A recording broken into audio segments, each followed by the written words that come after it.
네, 자, 윤 대통령에 대한 이 탄핵 심판 선고가 임박했다는 이런 관측 계속 나오고 있는 상황에서 탄핵 찬반 양측야말로 막바지 총력전에 나서고 있습니다.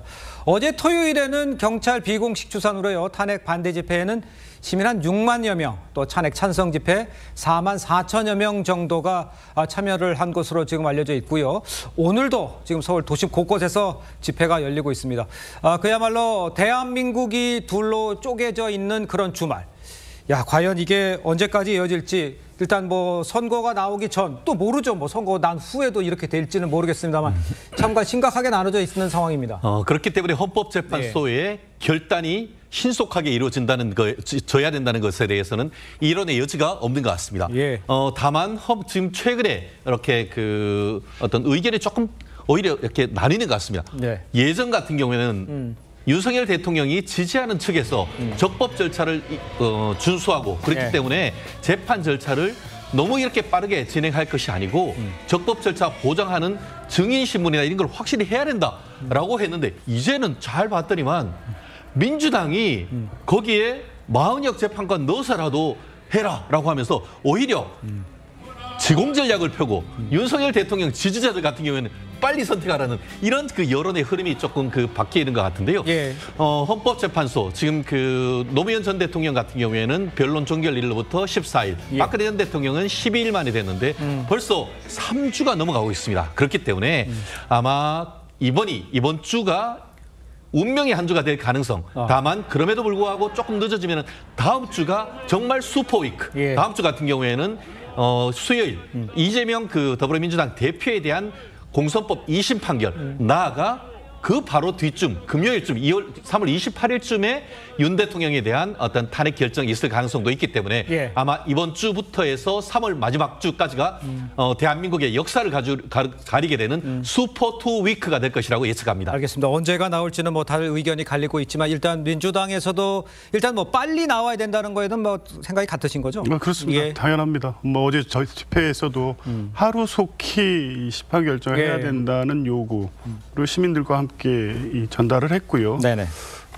굉장히 늦어지고 있는 겁니다. 선례에 비추어 보면 이미 박근혜 대통령 그리고 노무현 대통령의 사례를 훌쩍 뛰어넘었기 때문에 당초 예상에서는 탄핵 소추 사유의 쟁점이 간단하고 너무나 명확하기 때문에 그리 오래 걸리지 않을 거라고 보긴 했습니다. 그래서 아무리 늦어도 3월 14일 전에는 선고될 것으로 예상을 하고 있었기 때문에 굉장히 지연된다는 느낌인데 실제 탄핵 심판 절차가 진행되는 과정에서 윤석열 대통령이 제기한 여러 가지 절차적 문제, 그러니까 소추 사유의 동일성 문제라든가 증거 채택주의 이런 부분에 대해서는 2017년 박근혜 대통령 탄핵 사건 때 이미 헌법재판소가 정리된 부분이긴 하지만 사안의 중대성을 고려할 때 이런 부분에 대해서 헌법재판관들이 충분한 어떤 의견 교환이 있는 것 같고요.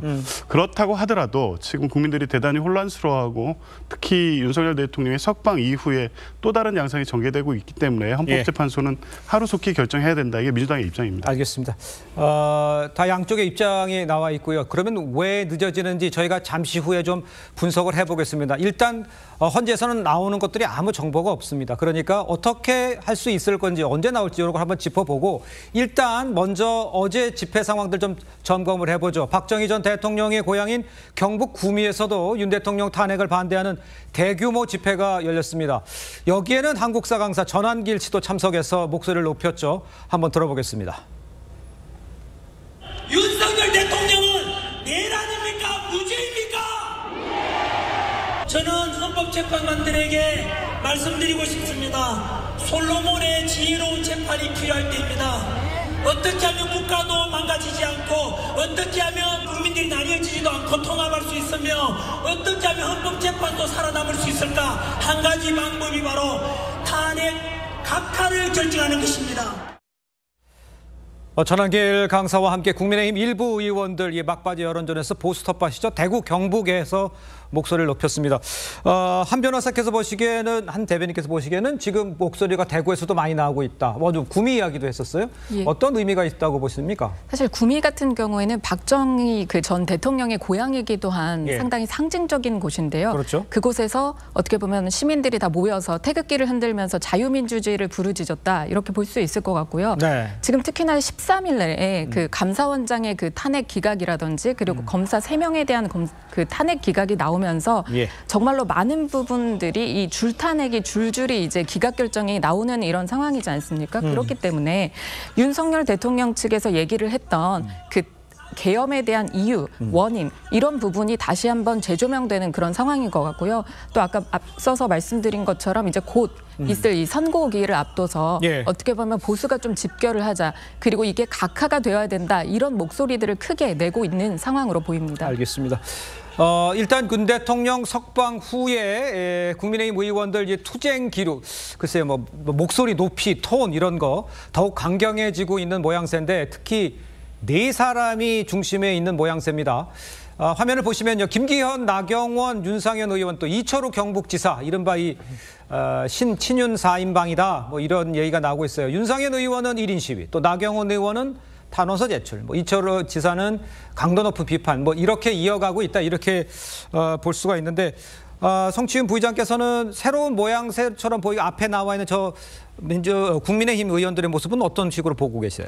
저는 국민의힘이 투트랙 전략을 쓰고 있다고 생각합니다. 투트랙 왜냐하면 전략이요? 저 보수 집회 같은 데는 사실 지도부에서는 계속 선을 긋고 있었잖아요. 네네. 공식적 참여는 아니다. 개인적 참여일 뿐이다. 이렇게 말씀하고 계셨는데 예. 그런 것들이 아무래도 저는 보수 집회에서 나오는 좀 강성 발언들이 국민의힘의 중도층 지지에는 좋은 영향을 주지 않기 때문에 예. 그럼에도 불구하고 그 보수층의 결집을 위해서는 또 저런 집회들을 또 외면할 수는 없는 상황 아니겠습니까? 그렇기 때문에 지도부는 최대한 저런 데 선을 긋고 참여를 안 하는 방향으로 가는 대신에 저런 좀 중진 의원들 중에서 좀 네임밸류가 있는 분들, 좀 알려진 분들을 내세워서 네. 우리도 뭐 국민의힘도 뭐 이 강성 보수 지지층 아니면 이 보수 집회, 탄핵 반대 집회 함께하고 있다는 메시지를 주려는 이미지로 보이는데요. 예. 근데 민주당에서 봤을 때는 그렇게 투트랙으로 간다 하더라도 결국 국민의힘은 국민의 힘입니다. 그렇기 때문에 저런 집회에서 나오는 뭔가 중도층이나 많은 국민들이 공감하기 어려운 선 넘는 발언들이 나왔을 때 저런 분들이 좀 자중시키고 그런 에너지를 좀 긍정적 에너지로 전환시킬 수 있는 그런 역할들을 해주셔야지 그런 건 분위기를 좀 부추긴다거나 선동하는 그런 쪽으로는 좀 안 하시는 것이 좋지 않겠느냐는 말씀을 드리고 싶습니다. 예, 투트랙 전략이라는 얘기까지 했는데 약간 거리를 뒀던 분들도 이제 전면에 나서는 모양새잖아요. 그건 네네. 어떻게 평가를 해야 되겠습니까? 그렇습니다. 결국 국민의힘 같은 경우에는 플랜 1, 플랜 2가 있는 것 같습니다. 플랜 1은 어쨌든 윤석열 대통령의 복귀입니다. 네. 그래서 지금 그 윤석열 정부가 다시 어떻게 보면 해서 나머지 있는 기간 동안 자유우파적 가치를 하면서 예. 대한민국을 정상화시키는 것이 가장 큰 목표다라고 생각을 하고요. 예. 다만 백보양보해서 헌법재판소에서 탄핵이 인용된다 하더라도 그때 했을 때는 또 나름대로의 어떤 그런 새로운 전략을 짜가기 위한 네. 지금 고육지책이다라고 보이는데요. 예. 그 반면에 어떻습니까? 민주당은 그냥 대안이 없습니다. 그냥 지나가는 그냥 탈선한 열차처럼 우리 국민의힘 같은 경우에는 어떻게 보면은 지도부는 나가지 않고 개인적인 어떤 국회의원의 헌법기관으로서의 영향이 미치는 반면에 네. 이재명 대표는 어떻습니까? 거의 180석으로서 헌법 개정 외에는 모든 것을 다 할 수 있는 원내 정당이 마치 원내 정당인 양 직접적으로 지금 거리에 나가서 예. 이재명 대표가 총동원력을 내리고 그리고 실질적으로 저희 전면에 와서가지고 신속한 파면을 요치는 이것이 과연 가당키나 한 것인지에 대해서는 상당히 비판을 할 수밖에 없는 것 같은데요. 예. 과연 그와 같은 전략이 민주당에서 국민의힘을 지금 걱정하는 것처럼 중도층의 표심에 오히려 그것이 파고들 것인지에 대해서는 저는 오히려 상당히 비판적이고요. 네. 저는 이른바 신윤 4인방 중에 지금 나경원 의원이나 김기현 의원 두 분 다 판사 출신의 법조인입니다. 왜 이 두 분이 한 분은 서울에서의 비강남 그리고 김기현 의원 같은 경우에는 울산에서도 상당히 어떻게 보면 격전을 치러야 되는 그러한 정치적 배경을 있음에도 불구하고 이렇게 전면에 나섰냐. 그만큼 적법 절차 보장, 피의자 인권 보장 이런 부분이 워낙 굉장히 중요한데도 불구하고 민주당이 그것을 모두 무시하는 이런 상황 속에서 개인의 어떤 정치적 미래보다는 대한민국의 법치주의 민주주의, 자유민주적 기본질서 이 부분에 대한 메시지를 던지기 위해서 본인이 뛰어든 것이기 때문에 이것은 단순하게 윤 대통령에 대한 충성 이 부분과는 차원을 달리하는 것. 그렇기 때문에 적어도 윤 대통령에 대한 탄핵 이후에 여론이 반전이 되고 예. 윤 대통령에 대한 지지율이 이렇게 올라온 배경에 저와 같은 분들의 노력이 있다고 저는 평가를 합니다. 알겠습니다. 야권 상황도 함께 좀 짚어보죠. 어제 민주당을 포함한 야 5당 이 광화문에서 공동 집회를 열었고요. 민주당은 오늘도 도보 행진 후에 광화문 집회에서 모입니다. 지도부를 총동원해서 장애투쟁, 그야말로 이제 규모와 수위를 키워놓고 있는 이런 양상인데, 글쎄 일부에서는 뭐 조급함을 반영하다 하고 있는 거 아니야 이런 지적도 나오고 있고, 아까 뭐 변호사님께서도 뭐 조급함을 보여줬다 이렇게 이야기를 하셨는데, 조기현 변호사께서는 전체적으로 국민의힘과는 달리 지도부가 총동원해서 나오는 이 상황은 글쎄 조급함을 느낀 겁니까? 어떻게 해석을 하면 좋겠습니까? 뭐 조급함이라기보다는 저는 절박함으로 보는 게 맞을 것 같습니다. 민주당이 절박한 마음이 있다. 아니, 뭡니까? 민주당의 절박함이 아니라 예. 시민들의 절박함을 민주당이 그리고 야 5당이 대변하고 있다. 이렇게 보는 게 적절할 것 같고요. 예. 왜냐하면 3월 1일 날 집회까지 민주당이 주도하고 야 5당이 주도해서 집회를 한 건 맞습니다. 예. 뭐 전국 단위 집회를 하긴 했는데 그때까지만 해도 3.1절이라는 어떤 상징적 의미, 그래서 헌법재판소의 신속한 결정을 촉구하는데 이 당력을 좀 모아서 대응한 건 맞지만 그 이후에는 헌법재판소의 심판 절차에 따라 신속한 결정할 걸 촉구하는 정도로 했었는데 중대한 사정 변경이 생겼습니다. 예. 3월 7일 날 윤석열 대통령에 대한 구속 취소 결정이 있었고요. 예. 즉시 항고를 통해서 이 구속 취소 결정의 효력을 유지시킬 수도 있음에도 불구하고 예. 3월 8일에 윤석열 대통령이 석방됐습니다. 그 이후에 양상이 완전히 달라졌습니다. 그래서 어제의 그 집회 같은 경우에는 야구당 집회도 있었지만 시민들이 주최하는 이 범국민 대회가 있었거든요. 거기 뭐 아까 경찰 추산 몇만 명 이러는데 실제 그보다는 훨씬 많은 시민들이 집결했고 그 시민들 대여를 이렇게 보면 네. 조직된 뭐 민주당 내지 노동단체들이 중심이 아니라 자발적 시민들의 참여로 만들어지는 분위기로 바뀌었고요. 전체적인 분위기가 대통령 석방 이후에 이거 괜찮은 거야? 12월 3일 비상계엄 사태를 기억을 다시 떠올리면서 신속하게 파면 결정을 해야 된다는 시민들의 요구가 모아지고 있는 겁니다. 그러니까 민주당이 뭐 조직동원을 통해서 민주당의 절박함을 집회 형식으로 표현하는 것이 아니라 네. 시민들의 자발적 참여, 절박함 이런 것들을 야5당이 함께 받아들여서 그런 민심을 대변하고 있다. 이렇게 알겠습니다. 말씀드리고 싶습니다. 전체적으로 보면 여든 야든 또 찬성이든 반대든 양쪽이 다 지금 절박한 심정에서 거리로 나와 있다 이렇게 이해를 할 수가 있을 것 같습니다. 그렇다면 과연 선거는 언제 내려질지 왜 늦어지고 있는지 지금부터 좀 전문가들이니까요. 한번 이야기를 물어봐서 좀 분석을 좀 해봐야 할 것 같아요. 오늘로 윤 대통령 탄핵 심판 92일째 지금 심리가 되고 있으면서 역대 대통령 탄핵 심판 중에서 최장 기록을 기록하게 됐습니다. 지금 화면에 좀 나오고 있으니까 참고를 해 주시고요. 자, 그럼 여야의 분석을 좀 해봐야 할 텐데 우선 함 대변인께서 뭐 변호사시잖아요. 그러면 일단 변호사께서 보시기에는 왜 지금 늦어지고 있는지, 전체적으로 8명이 다 일치된 의견을 하기 위해 기다리는 건지, 의견이 갈리고 있는 건지 어떻게 예상하세요? 지금 아마도 의견이 갈리고 있기 때문에 이렇게 선고가 늦어지고 있는 것이 아닌가 생각이 듭니다. 네. 원래 애초에는 이제 네. 뭐 지난주 14일 날 이제 선고가 날 것이다 이런 분석들이 많았는데 네. 지금 아직 선고기일이 안 잡히고 있어서 돌아오는 주에도 이제 선고가 나기 좀 어렵다 이런 전망이 있고요. 아마 예. 3월 마지막 주나 아니면 4월 초까지도 넘어갈 수 있다 이런 얘기가 나오고 있는데 아마 저희가 이게 탄핵 소추 처음에는 이게 내란죄가 이제 민주당에서 계속 얘기했던 그 내란죄가 탄핵 소추 이후에 들어갔었습니다. 그런데 갑자기 이제 슬그머니 이제 내란죄를 뺐는데요. 이 부분에 대해서 저희가 너무나 잊고 있었는데 아마도 헌법재판소에서는 이 결정문을 써야 되고 이런 부분에 어떻게 보면 지금 양쪽의 그 시민들이 다 극단적으로 이렇게 분열된 이런 상황에서 예. 결정문을 잘 써야 되잖아요. 그런 부분이 있어서 이 부분 아마 그 내란죄를 뺀 거에 대해서 각하 의견에 대한 좀 고민이 깊어지는 것으로 제가 좀 알고 있습니다. 네, 그런 부분 때문에 이 쟁점을 좀 더 명확하게 보고자 함이 더 크지 않을까 이런 생각이 들고요. 또 한편으로는 지금 이제 그 구속 취소도 아까 전에 말씀해 주셨는데 아무도 구속 취소에 대해서 좀 예견을 하지 못한 부분이 있었습니다. 그렇죠. 예. 그런데 구속 취소에서 계속해서 민주당이 지적하는 것은 산수를 잘못했다. 또 그 부분이 잘못됐다, 뭐 잘됐다 이런 얘기를 하고 있는데 네. 오히려 더 중요한 것은 그 구속 취소에서 그 공수처에게 수사 권한이 있느냐 없느냐 이런 부분 부분에 대한 상당한 의심이 있기 때문에 나중에 재심에서 다퉈질 부분이 있어서 이 부분에 대해서 일단 구속 취소 인용 결정을 해주신 거였거든요. 재판부에서. 그러다 보니까 헌법재판소에서도 고민이 길어질 수밖에 없을 것 같습니다. 그동안 헌법재판 과정을 이제 국민들이 많이 이제 중계로 봤는데 가장 이해가 안 가고 이게 과연 공정한 재판인가 이렇게 의구심을 가졌던 부분 중에 하나가 형사소송법상의 그런 증거들, 증거 원칙을 지키지 않고 헌법재판소가 그냥 증인으로 나왔던 그 증언들의 그 증언을 보고 이 판단을 내릴 수 있는가 이런 여부였거든요. 그런데 구속 취소 결정에서 이런 절차적인 적법성이 정말로 중요하다라는 형사적인 대원칙을 이제 천명을 하면서 재판의 대원칙을 이렇게 가르치면서 헌법재판소도 다시 한번 이 부분을 좀 신중히 심리하는 중이 아닐까 생각이 듭니다. 알겠습니다. 내란죄가 빠진 것도 공수처의 수사 권한이 있는지 이런 것들에 대해서 이야기가 하면서 헌재에서 의견이 갈리고 있기 때문에 그걸 조정하는 것이다. 그래서 늦어지는 것이다라는 한 변호사께서 의견인데 성추인 부의장은 어떻게 보십니까?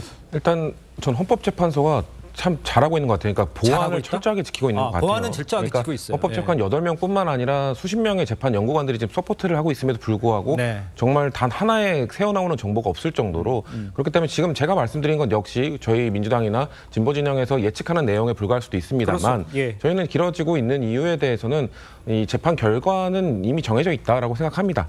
이미 탄핵을 인용하는 데는 무리가 전혀 없다라는 판단들을 하고 있는데 그럼에도 불구하고 방금 뭐 말씀해 주신 것처럼 뭐 절차성의 문제라든지 나온 선고문을 보고 모든 국민들이 설득할 수 있는 그거를 받아들일 수 있는 내용을 담아야 되기 때문에 아마 그 내용적 측면에서는 이견이 있을 수 있다. 뭐 예를 들면 뭐 곽종근 전 사령관이나 그 홍장원 전 차장 이런 분들의 발언에 대해서 윤석열 대통령 변호인 측은 계속 오염됐다고 주장을 하고 있는데 저희 측이 봤을 때는 오염된 부분이 없거든요. 그리고 그분들의 발언 이외에도 충분히 다른 휘하 부하들의 발언으로서 충분히 그 사람들의 발언이 서포트 된다거나 그리고 보장이 되고 있기 때문에 문제가 없다고 판단합니다만 어떤 내용을 담아서 탄핵의 인용을 이어지게 쓸 것인지에 대해서는 분명히 이견이 있을 수 있다고 생각해요. 그래서 거기에 좀 치열한 토론이 있지 않을까라는 저희들은 생각을 하고 있는 것이기 때문에 뭔가 방향성의 문제는 이미 정해졌다라고 저희는 그렇게 보고 있습니다. 방향성은 정해져 있고 그러면 전원 일치를 하고 전원 똑같은 의견을 내기 위해서 문제가 없다고 생각합니다만 내용적 측면에서는 이견이 있을 수 있다는 거죠. 알겠습니다. 자, 일단 그 선고 시기 이것도 지금 초미의 관심사죠. 왜냐하면 나올 때쯤 됐는데 아직까지 안 나오고 있는 상황입니다. 여기에 이제 이재명 대표의 선고일과 맞물릴지도 이게 지금 주목이 되고 있는 상황이에요. 이에 대한 발언을 한번 좀 들어보시죠.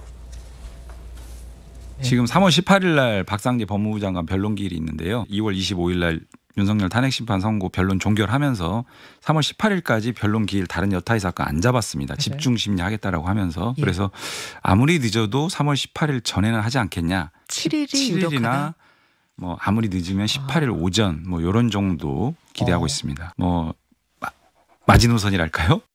근데 원래 금요일 날 헌법재판소에서 보통 탄핵 판결을 낸다고 합니다. 그러면은 14일, 21일, 28일 이렇게 3번 정도가 이제 남아있는 옵션인데요. 저는 28일 가능성을 조금 더 높게 보고 있는 상황입니다. 헌법재판소에서 만약에 국민들의 그런 안정을 목표로 한다 그러면은 26일로 예고된 이재명 대표의 2심 판결의 결과를 좀 그게 지나간 다음에 헌법재판소의 판결을 내리려고 하지 않을까. 직접 이제 만약에 탄핵 선고가 돌아오는 금요일에 나오지 않으면 어떻게 될까? 그래픽으로 좀 달력을 보시면요. 26일 날 이재명 대표의 선거법 위반 사건 2심 선고 그리고 이틀 후면 28일입니다. 금요일에 나올 가능성도 좀 점쳐지고 있고 그 뒤로 가면은 지금 그 문영배 재판관도 이게 만료돼서 바뀌니까 그 전에 나와야 되는 상황이잖아요. 시기적으로 봤을 때 조기현 변호사께서는 그러면 언제쯤 뭐 내용은 모아지고 있다 이렇게 뭐 얘기는 하셨습니다만 어떻게 보세요? 저는 뭐 다음 주 그러니까 21일 이번 주죠. 21일 이전에 나올 것으로 보고요. 그 이번 주를 넘어가지는 않을 것으로 봅니다. 그리고 뭐 이재명 대표의 2심 선고 일정이 자꾸 언급되고 있는데 헌법재판소가 그 부분을 고려할 것 같지는 않습니다. 날짜를 고려하지는 않는다. 그렇습니다. 이재명 대표의 선고일을 고려하면서 뭐 불필요한 어떤 정치적 논란이 야기될 수도 있을 텐데 심판과 평의 판결을 위해서 필요하다면 뭐 그거야 28일이 됐든 그 다음 주가 됐든 뭐 시간이 필요할 수 있지만 이미 그 단계는 지났기 때문에 예, 이재명 대표의 선고 일정을 고려하면서 재판을 잡을 것 같지는 않고 예. 그래서 이번 주가 될 가능성이 매우 높은데 아까 성춘 부의장도 얘기를 하셨지만 지금은 마지막 단계입니다. 제가 볼 때는 이 탄핵 소추 사유 그러니까 윤석열 대통령 행위의 헌법 위반, 법률 위반 그리고 파면에 이를 정도의 중대한 법 위반 이 부분에 대해서는 저는 의견이 거의 일치되어 있다고 봅니다. 그래서 뭐 별개 의견 그러니까 소수 의견 기각 의견이 뭐 소수 몇 분이 나와서 그 부분을 설득하거나 이런 단계는 아닌 것으로 보여지고 말씀드린 대로 여러 가지 쟁점들이 부각이 됐는데 2017년 그 탄핵 헌법재판소가 정리된 쟁점이긴 하지만 이번에는 비상계엄 내란이라는 소추 사유와 관련해서 여러 가지 쟁점들이 굉장히 부각됐고 국민들 사이에서 이 부분을 놓고 과연 헌법재판소가 어떤 식의 결정을 할 때 수용을 그대로 할 수 있겠느냐에 대한 여러 가지 문제제기가 나오고 있기 때문에 헌법재판소로서는 윤석열 대통령 측이 제기한 소추사유의 동일성, 그러니까 내란죄 제외 여부에 대한 판단이라든가 형사 수사 기록을 증거로 채택한 부분에 대한 문제 또 윤석열 대통령의 증인에 대한 신문권을 보장하지 않은 문제. 그러니까 핵심적으로 윤석열 대통령 측이 제기한 이 문제에 대해서 보충 의견으로 여러 재판관들의 의견을 내고 있을 가능성이 있습니다. 이 부분을 전체 법정 의견과 맞추면서 정리하는 막판 이 단계에 있다고 보여지고요. 이 정리가 아마 주말 중에 거의 끝난다고 보면 17일은 어렵고 19일에서 21일 사이에 나오지 않을까 그렇게 예상합니다. 일단 그 정리가 됐다고는 얘기는 하지만 5개 중에서 예를 들어서 이견이 없는 것도 있겠지만 증거가 오염된 부분 이런 것들은 양쪽에서 첨예하게 뭐 의견이 갈릴 수도 있는 분 아니에요? 그렇습니다. 그래서 저희가 좀 새로운 견해를 말씀드리면은 문영배 재판장이 직권으로 변론 재개할 가능성도 저는 여전히 열려 있다 생각합니다. 실질적으로 지난번에 그 중앙지방법원에서 윤 대통령에 대한 구속 취소 결정이 나오면서 일부 법조인들 내지 국민의힘 그 변호인단 율사 출신 국회의원들 같은 경우에 이거 공판 변론 재개해야 되는 것이 아닌가 그렇게 했습니다만 결국 윤석열 대통령 그리고 그 변호인들 같은 경우에는 어떤 사정 변경이보다는 그대로 판단을 받아보자 이런 식으로 지금 결정을 하면서 저 로키 전략으로 가고 있지 않습니까? 그런데 왜 이렇게 늦어지느냐? 저는 합의가 안 됐다는 그 부분이 아니고 합의되기 이전 단계에서 사실 확정 단계에서 지금 문제가 생겼다라고 보는 것이 좀 더 합리적인 추론일 것 같습니다. 무슨 말씀이냐. 좀 전에 얘기하는 것처럼 누구 말이 맞는지 이 사람 말을 믿을 수 있는지 이 부분에 대해서 문제가 생겼단 말이에요. 특히 지난번 구속 취소를 하면서 구속기간이 경과했다. 나아가 구속기간이 경과되지 않았다 하더라도 공수처에 수사권이 없다. 그렇게 되면 어떻게 되느냐. 7만 페이지나 되는 수사 기록 내지 증거 기록이 오염돼가지고 위법 수집 증거로서 증거 능력이 없다라고 하는 것을 강력히 어떻게 보면 시사하는 그런 부분이 되어버렸습니다. 그렇다 보니까 누구 말을 믿어야 되느냐. 결국 형사 기록은 증거로 쓸 수 없는 그런 문제가 있고 나아가 그럼 16명 달랑 나와가지고 증인신문 했는데 16명의 증인신문 줘서 가지고 사실관계를 확정할 수 있느냐. 오히려 변론 종결 이후에 곽종근 지금 전 특전사령관 같은 경우에 본인이 그렇게 증언하고 뭐 하기 전에 아 이거 나를 내란죄로 엮겠다 이런 얘기를 했다라고 한다고 하면은 사실관계를 확정하는 것이 너무나 어렵고 그러면은 사실관계를 확정하고 나서 다시 추가적으로 결론을 내리자라는 취지에서 오히려 3월달 이번 주 중으로 변론이 재개하는 그 신청이 아닌 직권으로 변론 재개할 가능성도 있고 그러다 보니까 생각보다 이 부분에 있어서 윤 대통령에 대한 탄핵 결정은 좀 더 미뤄질 가능성도 충분히 있다. 왜냐? 지금 헌법과 헌법재판소법에는 탄핵은 180일, 6개월이면 할 수 있다라고 돼 있습니다. 그렇다고 아직까지 시간이 충분히 있기 때문에 경우에 따라서는 그럴 가능성도 저는 완전히 배제하지 못한다고 봅니다. 알겠습니다. 최 변호사님께서 뭐 개인적인 의견을 이야기해 주셨고요. 언제 나올지 빨리 나와야 된다. 또 제대로 확인을 해야 된다. 꼼꼼하게 확인을 다시 해야 된다. 이런 이야기까지 지금 모아지고 있는 상황인데 일단 중요한 게 여야의 의견이 이렇게 크게 갈리고 또 주장하는 바들이 다 다른 상황에서 그러면 탄핵 선고 승복 여부 이것도 지금 쟁점으로 부상을 하고 있어요. 조금 전에 국민의힘 권성동 원내대표 탄핵 심판 결과에 승복하는 것이 당의 공식 입장이다 이렇게 밝혔습니다. 다시 한번 들어보겠습니다. 이미 우리 당은 저도 탄핵 심판 결과에 승복하겠다는 의사를 공개적으로 표시한 바가 있고 우리 당의 공식 입장은 헌재의 판단 결과에 승복하겠다는 것입니다. 대통령께서도 지난번 최종 변론 때 아마 그런 의사를 밝힌 것으로 저는 그렇게 알고 있습니다. 그런데 이재명 대표도 승복 안 하면 어떻게 할 것이냐라고 스티듯이 얘기를 했는데 이재명 대표는 수시로 많이 바뀌는 거는 뭐 여러분들이 너무나 잘 알고 있지 않습니까? 그래서 공개적으로 명확하게 승복 메시지를 내지 않는 것은 결국 헌법재판소를 겁박을 하는 것이 아닌가. 자, 결정은 선고는 임박돼 있고 이것이 만약에 누구의 말을 따를지 불복하면 문제는 더 큰 상황이 벌어지잖아요. 성추인 보이지 않게 이재명 대표도 유튜브에서는 얘기는 했다고 하지만 지금 얘기하는 게 이재명 대표도 공식적인 입장에 해라 해서 최고위원회라든가 이런 데서 모두가 다 알 수 있는 상황에서 해달라 이런 얘기인데 어떻게 보세요? 할 수 있을까요? 좀 필요하다면 충분히 해도 된다고 생각합니다. 네. 뭐 권성동 의원께서 자꾸 이재명 대표는 어차피 말이 바뀌는 사람이니까라고 네. 말씀을 하시지만 예. 그러면 이재명 대표가 그 공식적으로 입장을 밝히신다고 한들 국민의힘은 믿어주실 준비가 되어 있는지를 여쭤보고 싶은데요.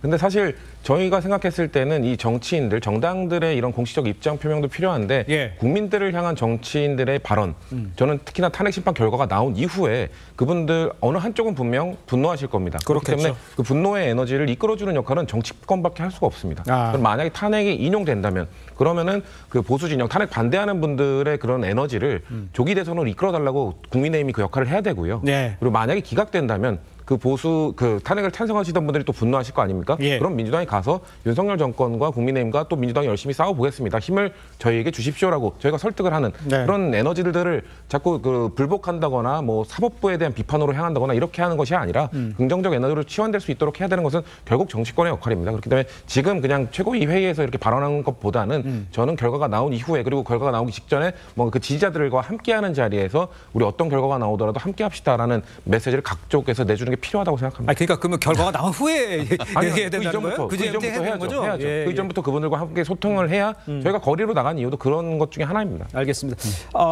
글쎄 저는 그렇게 이해하고 싶어요. 이재명 대표도 공식적으로 얘기를 해야 된다. 승복한다는 얘기를 해야 된다라고 말씀해 주신 것 같고 한 변호사께서 보시기에도 여야가 결과가 나오기 전에는 반드시 얘기를 하고 해야 문제가 불복에 대한 문제가 좀 줄어들 수 있지 않겠냐 이렇게 생각하는데요. 저는 이제까지 이제 며칠 전까지만 해도 이제 민주당에서는 이재명 대표는 승복하겠다라고 이렇게 공식적은 아니지만 유튜브를 통해서 얘기를 했는데 왜 국민의힘은 입장을 밝히지 않느냐에 대해서 이제 민주당 측에서 많이 이제 패널로 나갔을 때 질문을 많이 하셨습니다. 그때마다 저희가 말씀드렸던 건 당연히 이제까지 저희 국민의힘에서는 한 번도 이 재판에 대해서 불복한 적이 없었고 헌법재판소에서 어떤 결과를 내더라도 당연히 승복하는 게 맞기 때문에 그런 부분을 뭐 대통령이 공식적으로 입장을 내야 된다라고까지 이제 질문을 하는데 대통령이 지금은 입장을 낼 때가 아니고 헌법재판소의 그 숙고의 시간을 기다려야 되는 때다 이런 말씀을 드렸었는데 다행히 저희 당에서 이렇게 공식적으로 입장을 표명한 이런 상황이고요. 네, 아까 전에 부의장께서도 말씀하신 것처럼 이재명 대표나 민주당에서도 미리 이제 국민들 어떻게 보면 지금 이제 지도부 차원에서 민주당에서는 지도부 차원이라든지 지자체장들까지 다 이렇게 이제 시위에 이제 동원을 하고 있는 이런 상황들이 참 보기에 안 좋아 보이거든요. 왜냐하면 지도부 차원에서 이게 국민들을 갈라치기 하지 않게 하기 위해서 그 의지가 좀 이렇게 확연히 다른 것이 아닌가 민주당과 국민의힘이 이렇게 비춰질 수 있을 만큼 그렇게 민주당에서 하는 부분이 좀 불안해 보였는데 네, 지금이라도 승복하겠다 이렇게 같이 말씀을 해주시면 참 좋겠다 이런 생각이 듭니다. 알겠습니다. 자, 야권은요, 이 헌법재판소 근처에 지금 천막을 치고 농성을 이어가고 있는 상황인데 어제 오세훈 서울시장이요, 변상금을 부과를 비롯해서 모든 조치를 검토하겠다 이렇게 밝혔습니다. 지자체 허가 없이 도로에 설치한 천막은 불법이라는 겁니다. 글쎄요, 법적으로 어떻게 판단하시는지 조기현 변호사께서 뭐 이것까지 해야 돼? 뭐 이런 느낌이신지 어떻게 생각하세요? 그렇죠. 뭐 굳이 법 적용을 엄격하게 한다면 저렇게 볼 수 있습니다. 뭐 계고하고 과태료 부과하고 뭐 할 수 있는데 지금까지 주요하게 어떤 사회적으로 큰 파장이 있거나 주요 사건과 관련해서는 천막시 특히 광화문 광장 중심으로 해서 계속 있었죠. 그때 모두 서울시가 원칙에 따라 처리했냐면 그렇지는 않습니다. 어찌됐든 한쪽 시민의 어떤 뜻이 있고 시민들이 자발적으로 하거나 거기에 같이 동참하기 위해서 정당히 하는 경우에는 어느 정도 여유를 두고 특히 이 사건 같은 경우에 곧 임박한 헌법재판소의 탄핵심판 결정이라는 시한이 정해져 있는데 굳이 며칠을 앞두고 이렇게까지 입장을 내야 되느냐. 특히 또 이제 이런 부분에 대해서 국민의힘이 먼저 제기하고 오세훈 시장이 받아서 뭐 강력한 입장 원칙대로 처리하겠다. 저는 그게 자꾸 시민들 간의 어떤 다른 갈등을 야기시키는 게 아닌가 싶습니다. 어떻게 했어요? 저는 이 그 스튜디오에 오면서 깜짝 놀랐습니다. 어떤 말이? 아니 다른 것도 아니고 그 대한민국의 가장 중심이라고 할 수 있는 정말 외국인들도 많이 오는 지금 그 광화문 옆에서부터 해서 지금 그 경복궁 옆으로 해가지고 민주당이 다 점거해놓고 거기 저렇게 그 깃발이 있는데 제가 오면서 위에서 봤더니만 다른 것보다 잼잼 이런 말이 있더라고요. 잼잼이 뭡니까? 이재명 대표를 지지하는 사람들의 얘기인데 결국 저 부분이 누굽니까? 저렇게 해놓으면은 대한민국에 와가지고 외국인들이 한국에 관광하러 옵니까? 민주당의 민생과 어떻게 보면 경제에 대해서 도대체 관심이 있습니까? 실질적으로 아까 조 변호사님이 얘기했습니다만 그때 광장에 나왔을 때 가만히 놔뒀지 않느냐. 그때는 박원순 민주당 시장이었기 때문에 가만히 놔둔 건 아니겠습니까? 지금 조 변호사님 댁 앞에 누가 불법적으로 와가지고 저렇게 하면은 신고해서 철거하라고 하지 않겠습니까? 저는 제가 조금 전에 오기 전에 그 박원순 시장님이 본인의 페이스북에 저 글을 썼는데 변상금 부과 등 필요한 조치를 하라고 했는데 제가 쓴 댓글은 그건 뭡니까? 즉각 행정 대집행해야 된다고 봅니다. 저렇게 한 것은 결국 향후에 주말에 자유우파 진영에서 지금까지는 보면은 그 광화문 과장부터 해서 서울시 그리고 또 그 숭례문역까지 많은 국민들이 모였는데 그 사이를 지금 기습적으로 지금 들어온 것이란 말이에요. 아시다시피 우리가 그 집회 시위에 관한 법에 따라서 집회 시위도 신고를 해야 되는데 저렇게 천막을 불법적으로 지금 기습적으로 설치한다? 이것이 적법한 민주정당입니까? 저는 오히려 오 시장께서 변상금 부과하는 식으로 해서 미온적으로 할 것이 아니고 지금 당장이라도 계고한 다음에 하지 않는다고 하면은 빨리 행정 대집행을 해서 질서를 유지해야 될 그럴 사안이 아닌가 생각합니다. 알겠습니다. 자, 저희는 다음 주제로 좀 넘어가 보도록 하겠습니다.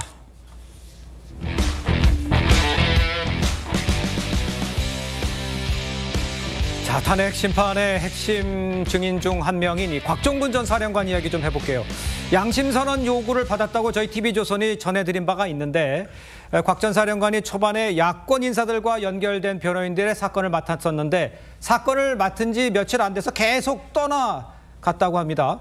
그러니까 우리 하민경 변호사님, 대변인 이게 보면 이게 흔한 일이에요? 어떻게 봐야 돼요? 아니죠. 상당히 정말 이례적인 것이고요. 이게 변호사라는 분들이 그러니까 변호인의 이름을 쓰고 이렇게 할 수 있는 건지 상당히 참 듣고서 씁쓸했습니다. 이게 저희가 어떻게 된 것인지 보려고 하면은 곽 전 사령관의 진술이 오염됐다 이런 얘기들이 상당히 있었고요. 그 부분이 이제 계속 조명이 되고 있는 상황인데 또 새롭게 드러난 사실이 더 경악스럽습니다. 왜냐하면 타임라인을 보면 이게 그 민주당의 그 김병주 의원 유튜브에 나가기 전에 이제 곽 전 사령관이 지인과 통화해서 나 큰일 났다. 이게 탄핵 내란죄로 엮겠다고 한다. 양심 선언을 하지 않으면 뭐 이런 얘기들을 했잖아요. 그러고 나서 유튜브에 나가서 이제 발언을 했을 때 뭐 이제 끌어내라고 했다. 뭐 요원을 끌어내라고 했다. 이제 그거는 그 김 전 그 장관, 국방장관이 끌어내라고 했다. 이렇게 진술을 했습니다. 그러고 나서 그 이틀 뒤에 이제 검찰 조사를 갑자기 오후에 하루를 이제 미룹니다. 그러고 나서 만난 게 이제 A 변호사인데요. 이 A 변호사도 민주당 측에서 이제 소개를 해준 A 변호사를 만납니다. 그리고 나서 같이 그 다음 날 A 변호사랑 이제 검찰에 출석을 하는데 자수서라는 것을 같이 이제 들고서 출석을 하게 됩니다. 그래서 조사 직전에 자수서를 검찰에다 내면서 내가 경험했던 사실들을 잘 정리를 못하니까 이걸 잘 정리를 해서 자수서라는 형식으로 만들어 갖고 왔어요. 이래서 제출을 합니다. 그리고 이제 그대로 진술을 하는데요. 놀라운 것은 변호사가 같이 입회를 해서 이렇게 조사 내용을 들은 다음에 갑자기 사임을 합니다. 그리고 나서 두 번째 또 세 번째 변호사들이 또 선임이 되는데 그 변호사들도 역시 민주당 측에서 이제 소개를 해준 그런 변호사들인데요. 마찬가지로 조사를 받기 전에 또 각각의 자수서를 또 제출을 합니다. 그런 다음에 조사에 같이 입회를 해서 조사 내용을 잘 들은 뒤에 그리고 또 사임을 해요. 이런 부분이기 때문에 이건 생각을 해보면 민주당 측에서 변호사들을 소개시켜주고 그다음에 미리 사전에 진술 내용 이렇게 해야 되겠다라고서 이제 자수서라는 형식으로 작성을 한 다음에 조사 직전에 그 자수서를 제출을 합니다. 그리고 조사가 이 자수서대로 잘 이제 진행이 되고 있는지 이렇게 변호사가 옆에서 이제 듣고서 입회를 한 뒤에 그리고 나서 정말 무책임하게 주랭랑을 치고 마는 겁니다.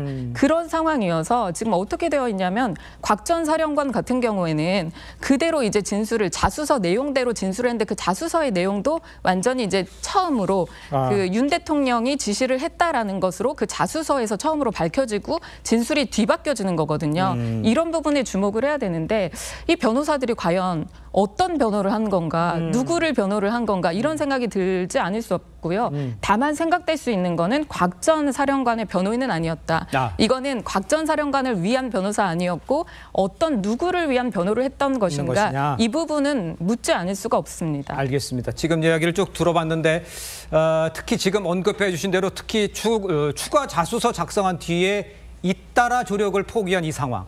또 자수서에는 의원들을 국회 밖으로 이탈시키라라고 지시한 주체를 김용현, 아까 조금 전에 언급해 주셨습니다. 김용현 전 국방장관이 아닌 대통령으로 면시한 내용이 지금 담겨 있다. 글쎄요, 이거 쟁점이 어떤 의미가 있는지 탄핵 심판에도 영향이 있는지 이건 조 변호사님께서는 어떻게 보세요? 글쎄요, 지금 한 변호사님 말씀 중에 사실관계에 확인되지 않은 내용들이 있어서 좀 신중하게 해야 될 것 같습니다. 네. 그 세 분의 변호인을 민주당이 추천했다고 확정적으로 말씀하시면 안 됩니다. 네. 그렇게 추정해서 주장을 하고 있는 거고요. 네. 뭐 비변호사 같은 두 번째에 입회했다는 비변호사 같은 경우에는 정치인 추천이 아니라 지인의 추천으로 1회에 그 조사에 입회했다고 입장을 밝히고 있고요. 예. 첫 번째 검찰 조사에서 입회한 이 변호인 같은 경우에도 이 국회 소추인단에 속한 변호사가 속했던 법인에 한때 근무한 적이 있던 변호사 여기까지가 사실입니다. 지금 민주당이 추천했다고요. 아니면 또 그 법인에 같이 있었던 적이 있었다는 이유로 지금 어떤 의혹을 제기하는 것이라는 점을 분명히 말씀드리고요. 예. 글쎄 이게 지금 이 곽종근 사령관 관련해서는 12월 4일 날 국민의힘 측에서 이 회유가 있었다면 내놓은 녹취록의 내용이 있습니다. 그때 곽종근 이 사령관의 당시의 상황을 솔직하게 털어놓는 내용인데요. 예. 굉장히 힘들어하고 있습니다. 그리고 변호사 선임과 관련해서 좀 어려움을 호소하고 있었고요. 네네네. 그 뒤에 아마 지인이나 누군가가 급하게 이 검찰 조사, 군검찰 조사에 입회할 변호사라도 한 번만 해주십시오라는 어떤 부탁에 의해서 일회성으로 아마 입회했을 가능성이 더 높다고 보여지고요. 예. 중요한 것은 자꾸 이제 진술 오염을 주장을 하는데 오염된 진술이 그러면 곽종근 사령관이 윤석열 대통령이 전화해서 정적수가 안 찬 것 같으니 문을 부수고라도 들어가서 인원을 끌어내라. 예. 이 진술이 바뀐 적이 있습니까? 그러니까 바뀌지 않았습니다. 김용현 장관에서 대통령으로 바뀌는 데 결정적 계기가 있었고 거기에 이 변호인들이 개입된 게 아니냐고 주장을 하는데 네네. 이 진술은 일관됐고요. 이미 12월 6일 이 김병주 의원을 만났을 때부터 12월 10일 국회 이 현안 질의까지 그 이후에 헌법재판소에서 일관되게 진술하고 있고 이 부분에 대해서 대통령 측은 전화했던 사실은 부인하지 않습니다. 왜냐하면 비화폰에 대통령과 직접 통화한 사실이 있기 때문에 근데 그게 인원이 아니라 요원이었다 이런 취지로 주장했거든요. 그런데 전체적으로 곽종근 사령관의 진술 외에 공수여단장의 진술, 알겠습니다. 또 여러 가지 진술을 통해서 의원을 끌어내라는 진술이 같이 다른 증거에서 확인되고 있기 때문에 곽종근 사령관을 이런 식으로 공격한다고 해서 진술이 오염됐다는 결론으로 갈 가능성은 알겠습니다. 높지 않습니다. 아까 내왔던 내용은 이제 그 진술 내용이 다른 사람들도 같은 동일한 증언을 했다는 얘기는 다 나와 있는 얘기고 제가 질문드렸던 거는 왜 변호사가 계속 바뀌었냐 자소 쓰고 내는데 그거에 대답은 안 해주셨는데 일단 아까 말씀해 주신 대로 이 곽 전 사령관이 마음이 많이 힘들어했다는 이 부분 앞서 곽 전 사령관 수사 과정에서 변호인들이 모두 그만둬서 힘들었다 이런 심경을 지인에게 토로를 했습니다. 이 목소리를 한번 들어보고 이야기를 이어가 보도록 하겠습니다. 앞으로 좀 어렵긴 어려울 것 같은데 내가 변호사는 고등학교 동기하고 후배들을 통해서 좀 해달라고 그랬어. 참 말도 꺼내기 조심스러운데 내가 솔직히 내가 지금 가진 게 한 개도 없다. 나중에 어려우면 좀 도와줘. 자, 저런 심경이 있었고 지금 얘기는 아까 말씀하신 대로 지인이 했던 것 정확하게 다 민주당 관련된 건 아닙니다. 말씀해 주셨는데 지금 왜 변호사들이 계속 갈 때마다 하고 나오고 또 들어갔다가 자수하면서 하고 확인하고 나오고 이런 것들은 어떻게 보세요, 변호사님? 저는 있을 수 없는 일이라고 생각합니다. 이것은 대한변호사협회에서 진상조사단을 꾸려가지고 변호사 윤리와 관련해서 확인을 해야 될 의무가 있다라고 생각을 하고요. 더불어서 제가 이 사건을 딱 듣자마자 어떤 생각이 났냐.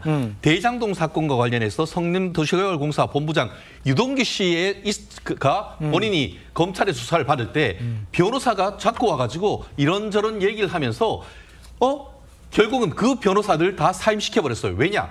나를 위해서 변호를 하는 것이 아니고 이재명 대표에게 내가 불리한 증언을 하는지 여부를 감시하기 위해서 붙인 변호사 같다라고 하면서 그때 유동규 본부장이 다 민주당 내지 이재명 대표 측에서 보내온 변호사들을 다 사임시켜버린 케이스가 있습니다. 저는 딱 이것이 그와 데칼코마니처럼 일치하는 것이 아닌가 하는 생각이 드는데요.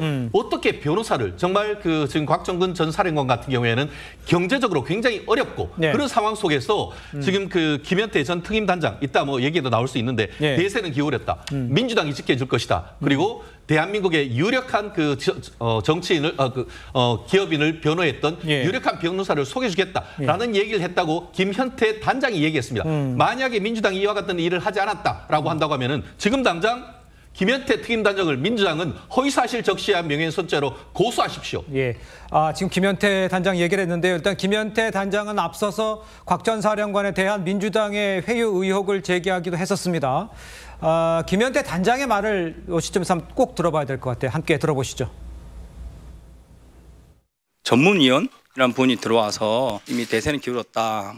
민주당이 지켜줄 것이다. 이런 말을 많이 했고 또 박범계 의원 전화를 받고 변호사 한 명이 왔습니다. 그러면서 이제 이 변호사가 조력해 줄 것이다. 민주당 대표하는 다른 회사 부회장 전문 변호사라고 하면서 외국에서 들어오고 있다. 모 회사에 변호사를 지원해 주겠다. 그 누가 한 이야기죠? 제 기억에는 부승찬 의원께서 말씀하셨습니다. 그게 약속대로 지원이 됐나요? 붙여주겠다고 했는데 이후에 안 붙여진 걸로 알고 있습니다. 자, 성추인 부의장 어떻게 보셨어요? 우리가 아까 일단 들었던 통화가 계엄 직후 11월 4일, 11월 5일 그때 있었던 통화거든요. 그러니까 곽종건 전 사령관이 경제적으로 좀 어려운 부분이 있는 것 같고 변호사가 왜 계속해서 단발성으로 자수에 참여하고 나갔는지는 저는 수임 계약이나 이런 것과 관련된 부분이 있을 것 같은데 아마 곽종건 전 사령관 입장을 밝히지 않는 한 우리가 뭔가 그분들이 감시하기 위해서 잠깐 왔다 떠났다 감시하려면 계속 붙어놔야죠. 계속 붙여서 뭔가 곽종건 전 사령관의 재판 과정을 쭉 같이 해야 되는 건 아니겠습니까? 그렇기 때문에 저는 아마 금전적 부분과 아마 연관이 있을 거라고 보고 근데 그럼에도 불구하고 자수서나 이런 내용들이 오염될 수 없다고 계속 말씀을 드리는 이유는 곽종건 전 사령관이 자필 편지로 이 입장을 표명한 적이 있어요. 난 거짓말을 할 수가 없다. 왜냐하면 내가 했던 모든 발언들은 내 휘하 부하들이 다 같이 들었기 때문이다라고 얘기를 했기 때문에 변호사가 와서 자수서 내용을 변경시킨다거나 뭔가 바꾼다거나 이렇게 할 수가 없습니다. 왜냐하면 곽종건 전 사령관의 발언은 부하들과 함께 제출된 것이기 때문에 그런 발언의 오염은 없다는 말씀은 다시 지적하고 싶습니다. 알겠습니다.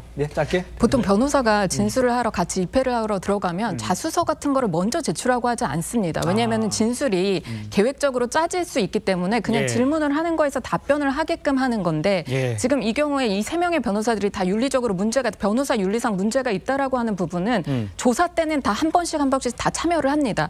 그리고 실질적으로 영장실질심사 때는 곽 전 사령관 같은 경우에 국선 변호사를 같이 들어갑니다. 그리고 구속이 되죠. 지금 현재 상황에서는 김현태 단장의 변호인이 곽 전 사령관을 이제 같이 변호를 해주고 있다고 하는데 정말로 믿을 수 있는 건 그래도 의리가 있는 거는 김현태 단장이 아닌가 이런 생각이 들고요. 이렇게 미리 이제 진술을 맞추고 가는 경우는 절대로 없다. 이 말씀 드리고 싶습니다. 알겠습니다. 자, 저희는 다음 주제로 좀 넘어가 보도록 하겠습니다. 미스터스로 3 뜨거운 인기로 막을 내렸죠. 오늘은 영광의 진선미, 이 진선미의 결산을 준비를 했습니다. 먼저 진과 선을 차지한 김용빈, 손비나의 활약상부터 만나보겠습니다. 내 가슴 이 밤도 울어야 하나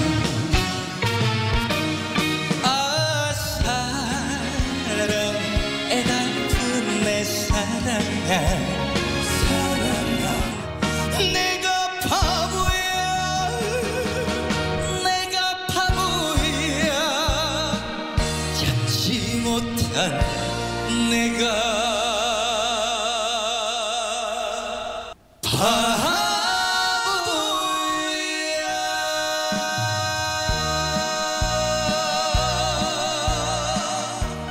자, 자세한 이야기 안진영 문화일보 문화부 기자와 함께 이야기를 나눠보도록 하겠습니다. 안녕하세요. 네, 안녕하세요. 자, 먼저 그 강력한 우승 후보였던 김용빈과 손비나 대결을 지켜보는 재미도 아주 쏠쏠했는데요.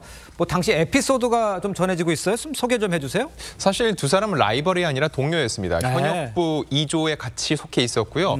그때 손비나, 추혁진, 김용빈 이들 모두 공교롭게 같은 팀에서 활동을 했고 결국 모두가 탑7에 들었죠. 이들과 대결을 벌인 이 현역 3조, 여기 역시 만만치 않은 이들이었는데요. 결과적으로 볼 때는 이들이 전원 이렇게 승리를 거두면서 이렇게 승승장구를 했고 결과적으로는 이 라이벌로서 마지막 결승 무대에서 1대1로 맞붙게 됐는데 결과적으로는 김용빈 씨가 최종 우승을 차지하게 된 거죠. 그러니까 둘 다 이제 진과 선이 됐잖아요. 네, 맞습니다. 그런데 네. 스타일과 매력은 다르게 다 탑이죠.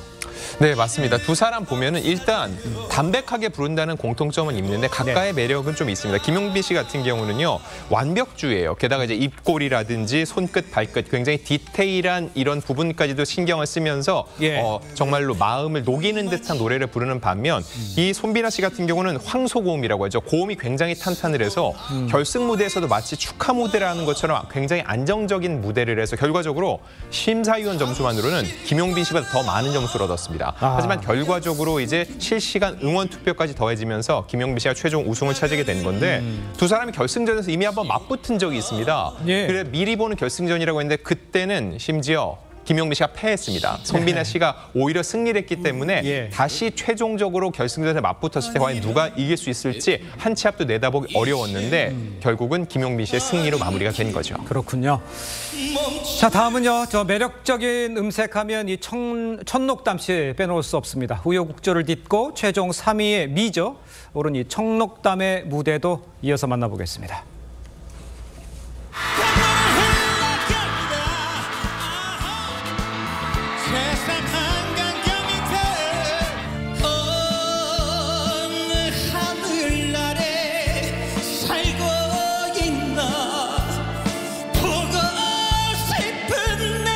노래한테 졌어요. 아직까지 조금 부족한 부분이 있어요.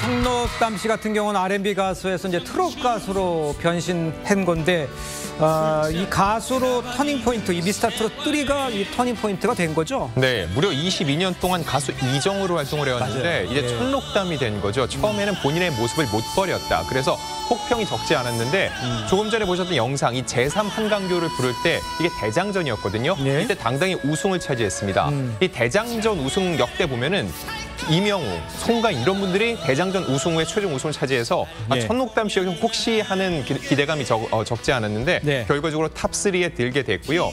또 본인이 아무래도 노래 부를 때 부정적인 것보다 이제는 긍정적인 것을 많이 얘기를 한다. 이런 얘기를 했습니다. 그 이유는 2년 전에 신장암을 앓았다는 거죠. 그래서 사실상 가수의 생명이 끊길 뻔한 그 상황을 딛고 이제 천록담으로 다시 일어났는데 결승전 곡이 나훈아 씨의 공이었는데 거기 보면은 100년도 못 살 것을 1000년을 살 것처럼 살아가는 사람들에 대한 꾸짖음이 있는데 마치 그 가사가 본인을 향해 부르는 노래와 같았습니다. 그러니까 진선미 모두 그야말로 좀 스토리가 좀 있는 가수들이 된 것 같아요. 네. 자, 천록담, 김용빈, 손비나 이 고 현철 씨를 기리는 헌정 무대로 이 봉선화 연정을 선보였습니다. 감동을 전하기도 했는데 우리 그 무대도 함께 보겠습니다. 손대면 톡하고 터질 것만 같은 그대 봉선하라 부르리 터지는 화산처럼 막을 수 없는 봉선화 연정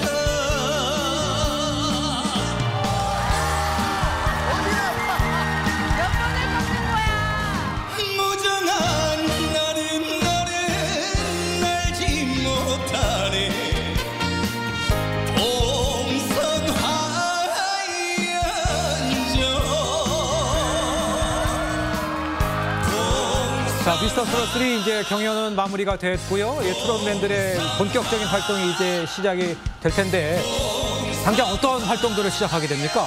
네, 일단 오는 21일 탑7의 갈라쇼가 있는데 중요한 거 여기서 신곡 무대가 나온다는 거죠. 그러다 나가서 토크 콘서트, 스피노프 프로그램도 준비되고요. 또 중요한 건 이번 달 말 3월 29일부터는 서울 콘서트를 시작으로 해서 전국을 도니까 TV가 아니라 이제 이 탑7을 직접 만날 수 있는 기회가 생긴 겁니다. 그렇군요.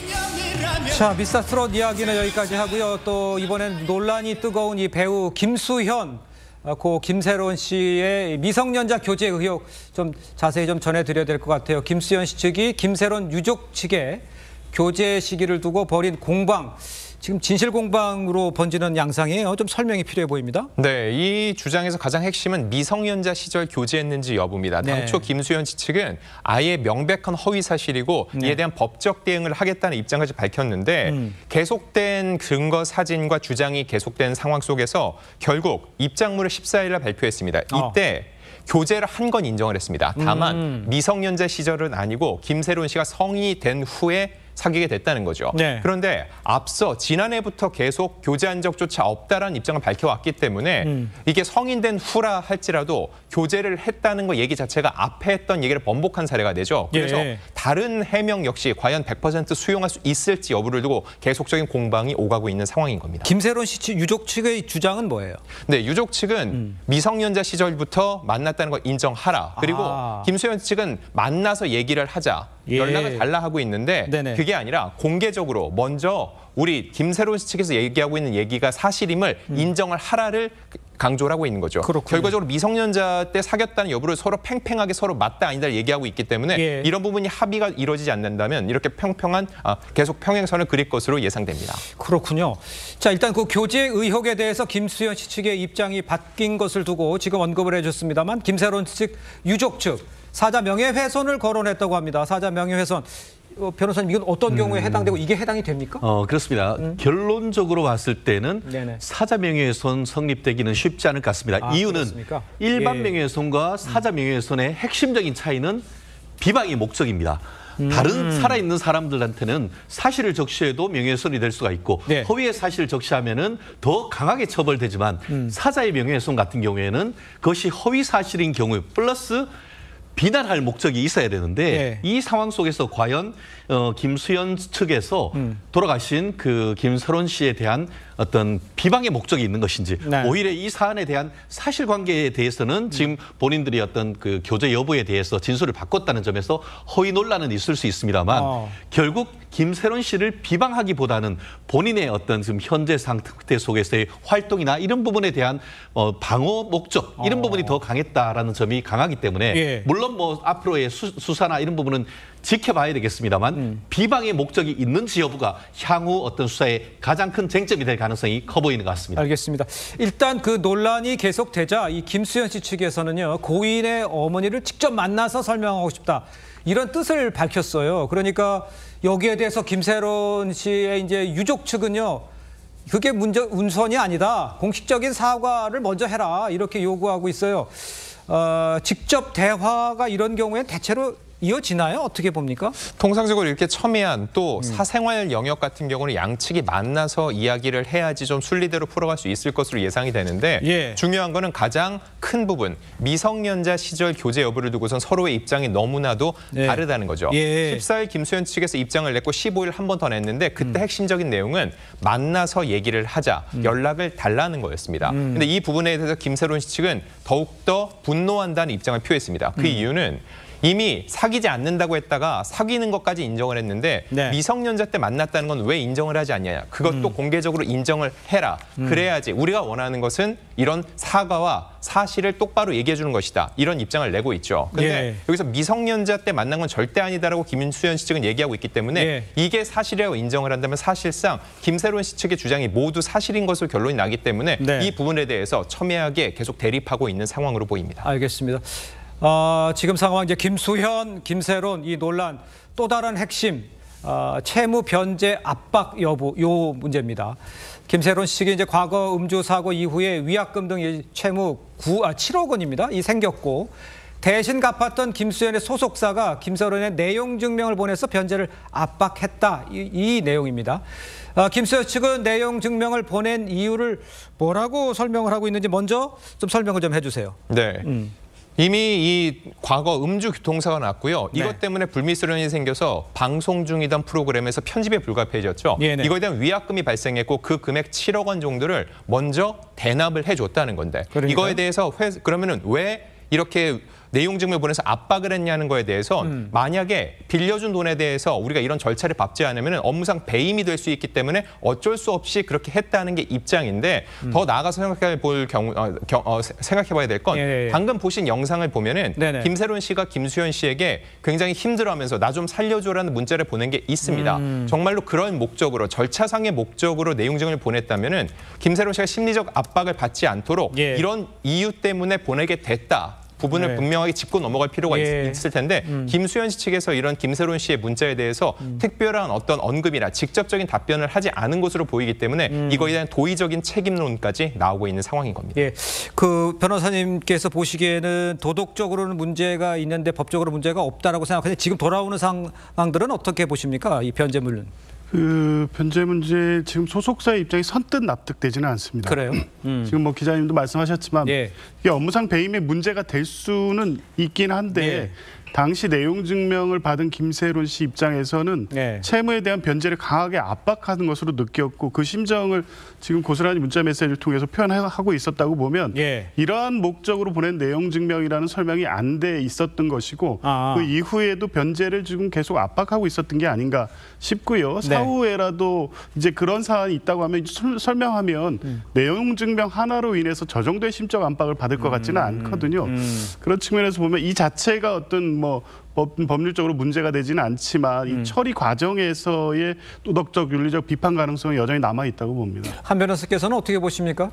저도 마찬가지로 지금 변호사님 말씀하신 것처럼 이게 그 내용 증명 자체로는 이제 소속사에서 얘기한 것도 설명도 다소 이제 맞을 것 같긴 하거든요. 왜냐하면 일부러 이렇게 7억 원을 다 변제를 해주면서 이 부분에 대한 근거를 남겨놓지 않으면 청구를 했다. 이게 내용 증명으로 이제 소구를 했다. 이런 부분을 남겨놓지 않는다면 업무상 배임죄가 또 해당할 수 있어서 그런 부분은 타당하다고 보이긴 하는데 말씀처럼 이제 기자님 말씀하신 것처럼 설명을 했었어야지 되지 않나. 그래야지 이게 변제 압박으로 느끼지 않았을 텐데 이런 아쉬움 많이 느껴지는 상황입니다. 알겠습니다. 좀 지켜보도록 하고요. 윤석열 대통령의 이 탄핵 심판이요. 이번 주 후반 선고에 무게가 실리고 있습니다. 거리에는 최대 규모의 탄핵 찬반 집회, 또 둘로 완전히 갈라진 정치권. 긴장은 최고조에 있는 상황입니다. 걱정은요. 헌재의 결정이 나오면 모두가 승복할까? 이겁니다. 여야는 헌재 결정에 승복한다고 공식 선언해야 합니다. 불법과 함께 닥칠 국가적 위기를 막아야 하지 않겠습니까? 자, 시사쇼 정치다. 오늘 순서 여기까지입니다. 저는 토요일에 다시 찾아뵙겠습니다. 고맙습니다.